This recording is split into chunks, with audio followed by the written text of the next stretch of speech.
ಇದು ಮೈಸೂರಿನ ಚಾಮುಂಡಿ ಬೆಟ್ಟ ಅಲ್ಲ, ನಿಜವಾದ ಕಾಡು ಬೆಟ್ಟದ ಕತೆ. Anchor Manjushree haunted hills with Manjushree ಅಂತ ಯೂಟ್ಯೂಬ್ ವಿಡಿಯೋ ಮಾಡ್ಬೇಕು ಅಂತ ಅನ್ಕೊಂಡಿರ್ತಾಳೆ.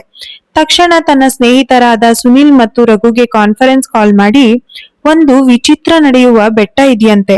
ನನ್ನ ಸ್ಕ್ರಿಪ್ಟ್ಗೆ ಅದು ಸರಿಯಾದ ಜಾಗ ಅನ್ನಿಸ್ತಾ ಇದೆ. ನೀವಿಬ್ರು ನನ್ ಜೊತೆ ಸ್ಕ್ರಿಪ್ಟ್ಗೆ ಸ್ಪಾಟ್ ಪ್ಲಾನಿಂಗ್ ಮಾಡೋಕೆ ಬರ್ತಿದ್ದೀರಾ ಅಷ್ಟೇ ಅಂತ ಹೇಳ್ತಾಳೆ.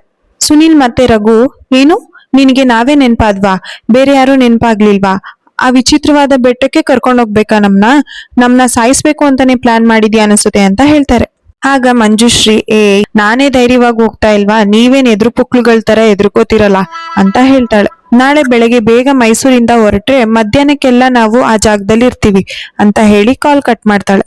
ಮರುದಿನ ಮಧ್ಯಾಹ್ನ 12 ಗಂಟೆಗೆ 3 ಸ್ನೇಹಿತರು ಬೆಟ್ಟದ ಹತ್ರ ಬರ್ತಾರೆ. ಆಂಕರ್ ಮಂಜುಶ್ರೀ ಸುನಿಲ್ ಮತ್ತು ರಘುಗೆ ತನ್ನ ಸ್ಕ್ರಿಪ್ಟ್ ಬಗ್ಗೆ ಹೇಳ್ತಾಳೆ. ಹಾಗೆ ಸ್ಕ್ರಿಪ್ಟ್ಗೆ ತಕ್ಕಂಗೆ ಸ್ಪಾಟ್ಗಳನ್ನ ಪ್ಲಾನಿಂಗ್ ಮಾಡ್ಕೊಳ್ಳಿ ಅಂತ ಹೇಳಿರ್ತಾಳೆ. ಈ ಬೆಟ್ಟದಲ್ಲಿ ಯಾರಿದ್ದಾರೆ, ಈ ಬೆಟ್ಟದಲ್ಲಿ ಏನ್ ವಿಚಿತ್ರ ನಡೆಯುತ್ತೆ ಅನ್ನೋ ಕುತೂಹಲ ಇವಳ್ದು. ಬಂದಿರೋ ಕೆಲ್ಸನೂ ಬಿಟ್ಟು ಸುನಿಲ್ ಮತ್ತು ರಘುಗೂ ಹೇಳ್ದೆ ಬೆಟ್ಟದ ಕಡೆ ಹೋಗ್ತಾಳೆ. ಅವಳ ಹಿಂದೆನೆ ಯಾರ್ದೋ ದೊಡ್ಡ ಗಾತ್ರದ ನೆರಳು ಬೀಳುತ್ತೆ. ನನ್ನ ಹಿಂದೆ ಯಾರಾದ್ರೂ ಬಂದ್ರ ಅಂತ ತಿರುಗಿ ನೋಡ್ತಾಳೆ. ಯಾರು ಇರೋದಿಲ್ಲ. ಅಂದ್ರೆ ನಿಜವಾಗ್ಲೂ ಅಲ್ಲಿ ಯಾರೋ ಅವಳನ್ನ ಫಾಲೋ ಮಾಡ್ತಾ ಇರ್ತಾರೆ. 3 ಜನ ಬಿಟ್ಟು ಇಲ್ಲಿ ಯಾರೂ ಇಲ್ಲ, ಆದ್ರೂ ನನ್ನ ಯಾರೋ ಫಾಲೋ ಮಾಡ್ತಾ ಇದಾರಲ್ಲ, ನನ್ ಸುತ್ತ ಯಾರೋ ಇದ್ದಾರೆ ಅನ್ಸುತ್ತೆ ಅಂತ ಅನ್ಕೊಂಡು ಮುಂದೆ ಹೋಗ್ಬೇಕಾದ್ರೆ ಒಂದು ಕರಡಿಯ ಗರ್ಜನೆ ಕೇಳಿಸುತ್ತೆ. ಇಲ್ಲ, ನಾನು ಹಿಂದೆ ತಿರುಗಿ ನೋಡಲ್ಲ, ಏನೂ ಆಗಿಲ್ಲ, ಅಲ್ಲಿ ಯಾರು ಇಲ್ಲ, ಎಲ್ಲ ನನ್ ಭ್ರಮೆ ಅನ್ನಿಸ್ತಾ ಇದೆ. ಈ ಬೆಟ್ಟದ ಮೇಲೆ ಬಂಗ್ಲೆ ಇರ್ಬೇಕು ಅಂತ ಅನ್ಕೊಂಡಿದೆ, ಅಲ್ಲಿ ಕರಡಿನೂ ಇದೆಯಾ? ಹೇಗೋ ಬೆಟ್ಟ ಹತ್ಬೇಕು ಅಂತ ನಿರ್ಧಾರ ಮಾಡಿದೀನಿ, ನೋಡೇ ಬಿಡೋಣ ಅಂತ ಅನ್ಕೋತಾಳೆ. ಕೈಯಲ್ಲಿದ್ದ ಸ್ಕ್ರಿಪ್ಟ್ ನ ಮೆಟ್ಲು ಮೇಲಿಟ್ಟು ದೇವ್ರನ್ನ ಸ್ಮರಿಸ್ತಾ ಇರ್ತಾಳೆ.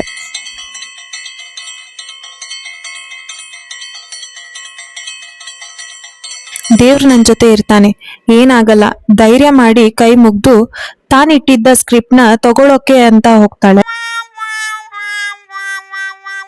ಅವಳ ಸ್ಕ್ರಿಪ್ಟ್ ಅಲ್ಲಿ ಇಲ್ದೇ ಇರೋದನ್ನ ನೋಡಿ ಗಾಬರಿ ಆಗ್ತಾಳೆ. ಸ್ಕ್ರಿಪ್ಟ್ ಏನಾದ್ರೂ ಗಾಳಿಗೆ ಆರೋಯ್ತಾ, ಹೇಗ್ ಮಾಯ ಆಯ್ತು, ಇಲ್ಲೇನ್ ಅಷ್ಟು ಗಾಳಿನೇ ಇಲ್ವಲ್ಲ ಅಂತ ಅನ್ಕೋತಾಳೆ. ಮತ್ತೆ ಅವಳಿಗೆ ಕರಡಿಯ ಗರ್ಜನೆ ಕೇಳಿಸುತ್ತೆ. ಯಾರು ತನ್ನಿಂದ ಹೋದ ಹಾಗೆ ಅನಿಸುತ್ತೆ. ಆಂಕರ್ ಮಂಜುಶ್ರೀಗೆ ಕರಡಿ ಅಲ್ಲೇ ಇದೆ ಅನ್ನೋದು ಗೊತ್ತಿರ್ಲಿಲ್ಲ. ಅವಳು ಸ್ಕ್ರಿಪ್ಟ್ ಹೇಗೆ ಕಾಣೆಯಾಯ್ತು, ಅಲ್ಲೇ ಇದ್ದ ಸ್ಕ್ರಿಪ್ಟ್ ನ ಯಾರು ತಗೊಂಡಿರ್ಬೋದು ಅನ್ನೋ ಕನ್ಫ್ಯೂಷನ್ ಅಲ್ಲಿ ಮುಂದೆ ಹೋಗ್ತಿರ್ತಾಳೆ. ಹಾಗೆ ಮೆಟ್ಟಿಲೇರಿ ಮುಂದೆ ಹೋಗುವಾಗ ಅವಳನ್ನ ನೋಡಿ ದೊಡ್ಡ ಕರಡಿ ಗರ್ಜಿಸುತ್ತೆ. ಕರಡಿದೇವ ನಿಜವಾಗ್ಲೂ ಬಂತು ಅಂತ ಜೋರಾಗಿ ಕಿರ್ಚ್ಕೋತಾಳೆ. ದೂರದಲ್ಲಿದ್ದ ಸುನಿಲ್ ಮತ್ತು ರಘು ಮಂಜುಶ್ರೀಗೆ ಏನೋ ಆಗಿರ್ಬೇಕು, ಬೆಟ್ಟದಲ್ಲಿ ಏನೋ ನಡೆದಿದೆ, ಬಾ ಬೇಗ ಹೋಗೋಣ ಅಂತ ಗಾಬರಿಯಿಂದ ಬರ್ತಾರೆ.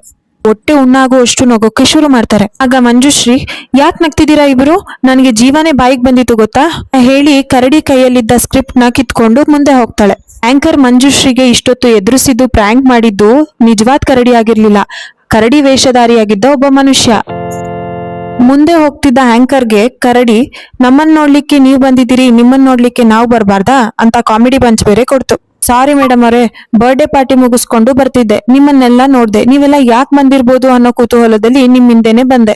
ನೀವ್ ನೋಡಿದ್ರೆ ಒಬ್ರೇ ಇದ್ರಲ್ಲ, ನಿಮ್ಗೆ ಪ್ರ್ಯಾಂಕ್ ಮಾಡ್ಬೇಕು ಅನ್ನಿಸ್ತು ಅಷ್ಟೇ. ಫ್ರೆಂಡ್ಸ್ ಓಕೆನಾ ಅಂತ ಟೆಡಿ ಹೇಳ್ತು. ಆಗ ಮಂಜುಶ್ರೀ ಓಕೆ ಅಂತ ಹೇಳಿದ್ಲು. ಇಬ್ರು ಶೇಕ್ ಹ್ಯಾಂಡ್ ಮಾಡಿ ಮುಂದೆ ಹೋದ್ರು. ಆಗ ಆಂಕರ್ ಮಂಜುಶ್ರೀ ಟೆಡಿಬೇರ್ ಸೂಟ್ ನಲ್ಲಿದ್ದ ನವೀನ್ ಅವ್ರ ಜೊತೆಗೆ ತನ್ನ ಸ್ನೇಹಿತರಾದ ಸುನಿಲ್ ಮತ್ತು ರಘು ಜೊತೆಗೆ ಗ್ರೂಪ್ ಫೋಟೋ ತಗೋತಾರೆ. ಹಾಗೆ ಟೆಡಿಬೇರ್ ನ ಕೆಲವೊಂದಷ್ಟು ಫೋಟೋಸ್ನೆಲ್ಲ ತಗೊಂಡು ಆ ಮೊಮೆಂಟ್ ನ ಎಂಜಾಯ್ ಮಾಡ್ತಾರೆ.